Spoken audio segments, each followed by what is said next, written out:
Well, welcome everyone to the Putting It Into Practice blog. This is one of my favorite things to do is interview authors that I admire, and we have Siobhan Fallon with us today. Hello. Hi, how are you? So I'm in North Carolina. It's 2 in the afternoon on a beautiful spring day, and you are in Abu Dhabi, United Arab Emirates. Yep, at 10:21 p.m. Looking chipper for that late at night. Kids are in bed. Yeah, that's awesome. So I'm lucky enough to have an advanced copy of your new novel coming out, The Confusion of Languages, with a gorgeous cover. And I was just sharing with you off the record before we started our official call that it was a page turner, and the first page turner that I've read in a while, which just thrilled me to get to read a page turner by someone that I know and admire. So a big part of that aspect, besides the writing, was the structure that you chose. And it was a surprising structure because it included journal entries, which have a certain sort of like lure or taboo around them, depending on how you look at it. But they were convincing, they were persuasive, and they were what made me keep flipping. So a lot of the writers that I work with are wrestling the structure giant, so to speak, and it is such a hard thing to learn. And I wanted to ask you what you could share with us about like a peak moment of frustration or a peak moment of breakthrough for yourself when you finally realized, okay, this is the structure that this story needs, and this is it, I'm going with it. I wish I had like one moment where I knew this was the right structure, because I feel like I exhausted every other structure beforehand. So this story began as a short story in 2011, and right about the time where it takes place is when so it opens up in May in 2011, and I started writing the story when I lived in Jordan in May in 2011, and it was a short story, but the more I worked on it, the longer it grew. It ended up being 60 pages, was sort of an exhaustive length for a short story. So I then decided I was going to write a collection of short stories, because that's sort of what I thought I knew. Mm-hmm. So I broke it up, and it was interconnected short stories, and there were a tremendous amount of characters, and each short story was trying to push the plot further along. Mm. And it covered a 2-year period. And it was in Oman, in California, in Jordan. I mean, it was all over the place, and everyone hated it. All my early readers, or at least my literary agent, was like, Siobhan, this is a mess. You have to start all over again. And wow. I kind of did, and just tried to write what I thought a straight novel would be, and tried to keep all those voices. But then the more complicated it was, and when you talk about breakthroughs, like I kept thinking I had a breakthrough by adding a new character and adding this new bizarre way to reveal information. And there was always a lot of communication in the very original short story collection that it was, of emails and like phone calls and newspaper articles. So I always had this sense of wanting to show the different ways people communicate and misunderstand each other, like in a print form of some way. So the journal, while it wasn't my first choice of a way to express one of those characters' point of views, I had a lot of emails, and the journal entries sort of were lifted from some of the emails. Mm-hmm. And finally, I mean, gosh, 4 years, I wrote thousands of pages. Like I have a photo of my 4-year-old daughter standing next to all of the drafts, and they're almost as tall as each other, which is heartbreaking in terms of recycling. But I just pared it down so that was 2 voices, and it covers 1 day instead of 2 years. Yeah. And the way I managed to fit in what backstory I thought was important was that a character finds the journal. And I was hoping that the journal would work as a dialogue between the woman who finds it in real time in the 1 day that unfolds, and all of her understanding of the things that had happened in the last 2 months between her and her friend. She's been wildly wrong. And like the journal shows how both these women had such opposing points of view of life in Jordan and how they should behave. And I don't know. You tell me, Katey, if the journal works, but Yeah, no, it does. It's successful and fascinating. And I think for me, I mean, the structure, once I saw what you were doing and how you're doing it, I was like, okay, that's cool. And then I just let it do its work. And then I was able to start paying attention to the mother-daughter parallels, because the character whose journal we're reading has a really intense relationship with her mother, and her mother had died of lupus. And then the other woman who's reading the journal, there's this sort of overmothering, like overbearing, needy sort of thing. So that was interesting to watch that subtext just happen as the pages turned and as the story built. So I was entertained, on more than one level. But that's humbling, and it's also helpful to hear how much you have to go through, because I think that structure is one of the hardest things, and we never, like, we see this, which is the beautiful, successful, finished version, and we don't see that stack. So I would love to see that picture, actually. But thank you for sharing that. I wanted to ask you about writing fiction from the lived experience, because you said you actually started it as a short story, and you set that story where you were living and the time you were living in. So I write as far away from myself as possible. And I've always been really confused by like the instruction, write what you know. Because I'm like, write what you don't know. What I know is boring. Like, I already know it. But write what you know works really, really well for most people. And especially when you're taking on fiction, because you're constructing a whole world. So at least you can like work with a little bit of what you do now. But I'm curious, because there are dangers to it. There's perks and there's dangers. And I haven't experimented with it as in depth as you have. So what are some of the pros and cons that you've encountered? I mean, I think you're right. I think it's dangerous to write too much from your own life. And then you feel a responsibility to, I don't know, to keep a different sort of truth than what I consider like the truth of fiction.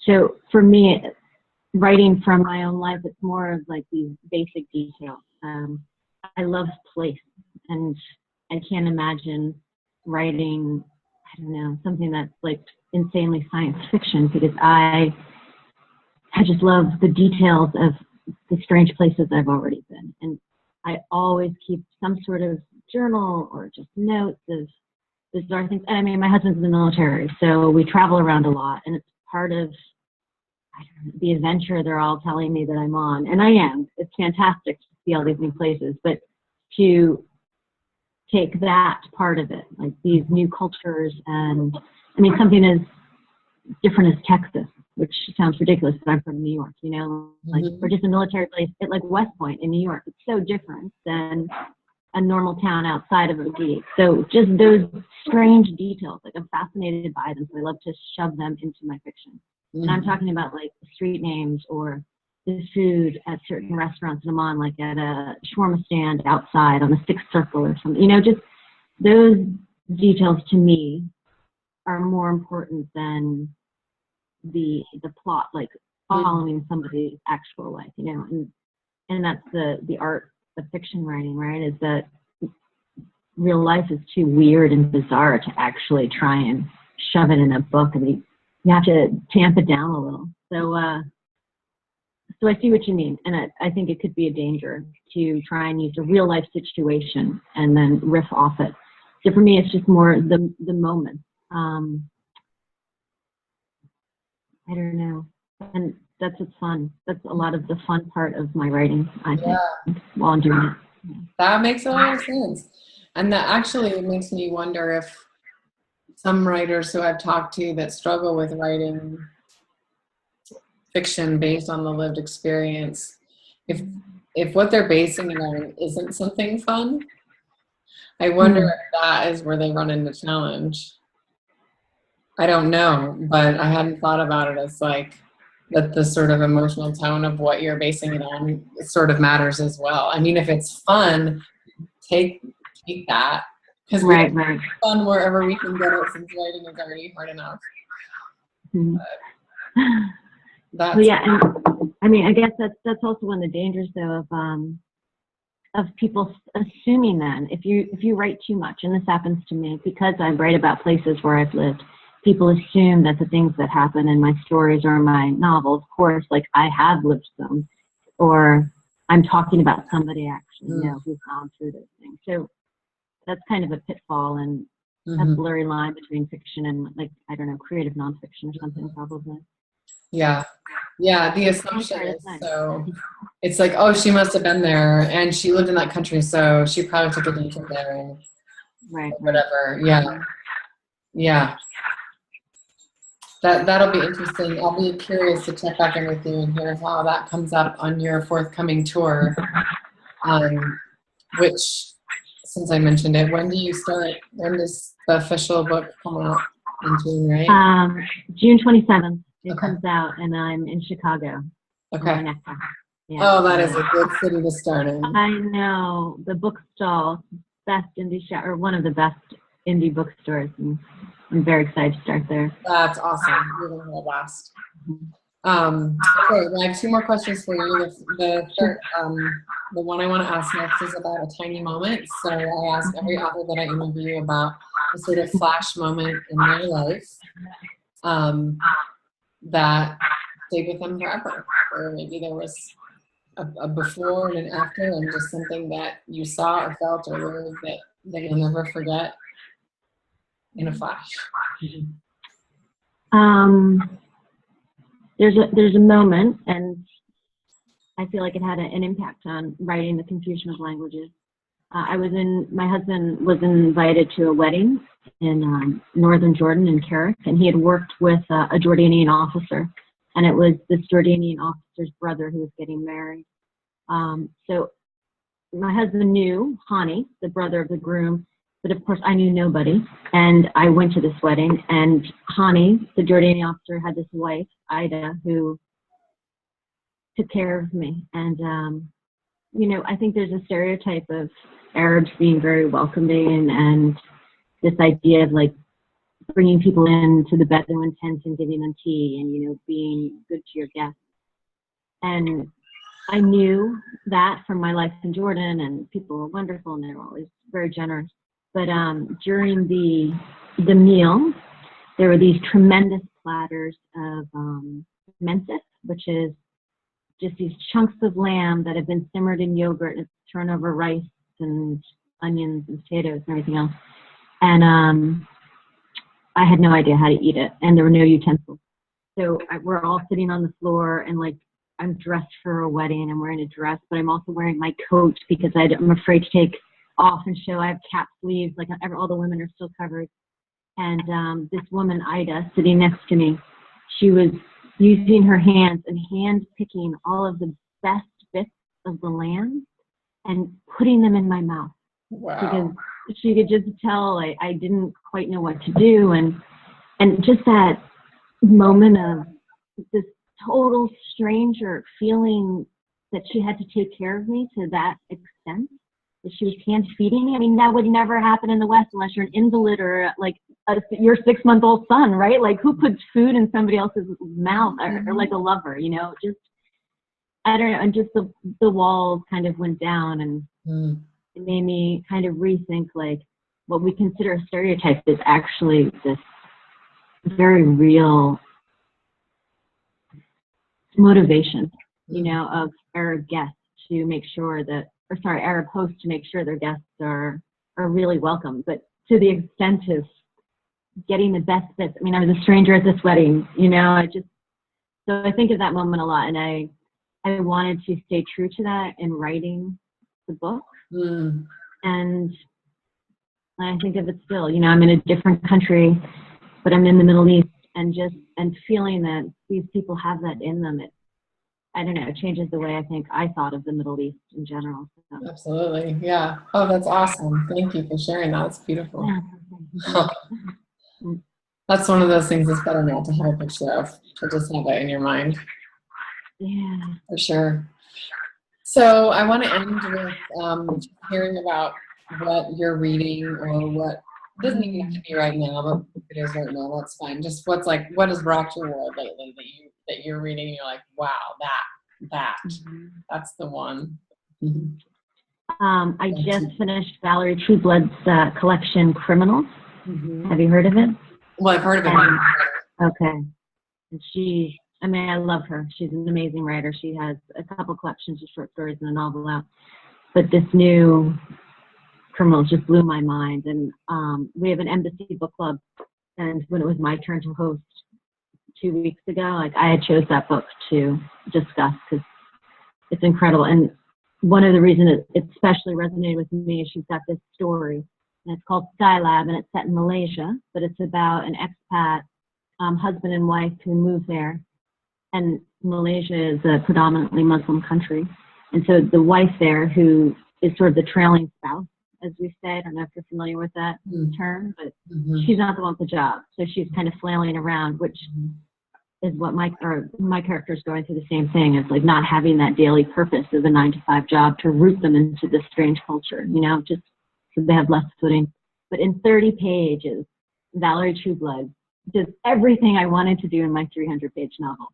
Wow. So I'm a tremendous fan, and that's just one of many brilliant stories. And she's just a fantastic short story writer. And I met her once. She's a lovely lady and modest. And I don't know. So I'm a huge fan. So I recommend y'all read Criminals.